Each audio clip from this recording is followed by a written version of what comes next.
Hello viewers, welcome back to my channel. তো আজকে আমি তোমাদের সাথে শেয়ার করব একটি আলু এবং একটি ডিম দিয়ে তৈরি মজাদার রেসিপি। আশা করি শেষ পর্যন্ত তোমরা আমার সাথেই থাকবে। তো প্রথমেই আমি পেঁয়াজ এবং মরিচ একে কুচি কুচি করে কেটে নেব। দেখো আমি পেঁয়াজটা কিভাবে ছোট ছোট করে কেটেছি, তোমরাও এভাবেই কাটবে। তো আমার কাটা হয়ে গেছে। এরপর একটা সেদ্ধ আলুকে এভাবে 3টা পিস করে রেখেছি।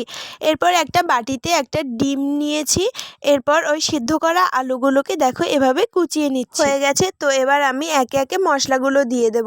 প্রথমে দিয়ে দিলাম লবণ, এরপরে পেঁয়াজ মরিচ কুচি, এরপর আমি দিয়েছিলাম ম্যাগি মশলা, তারপরে এর মধ্যে দিয়ে দেবো একটু টেস্টিং সল্ট। এর মধ্যে আমি অ্যাড করেছিলাম একটু গুঁড়ো মরিচ। তো তোমরা চাইলে এটা দিতে পারো, আবার নাও দিতে পারো।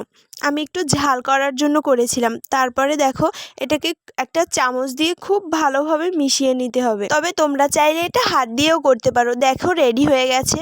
তো এবার আমি কড়াইয়ে তেল দিয়ে দিয়েছি।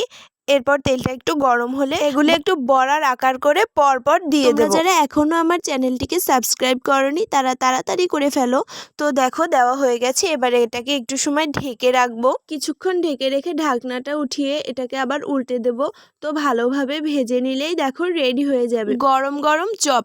তোমরা চাইলে এটা ভাতের সাথেও সার্ভ করতে পারো, আবার এমনিও খেতে পারো। এই মজাদার রেসিপিটি তোমাদের কাছে কেমন লেগেছে অবশ্যই কমেন্টে জানিও।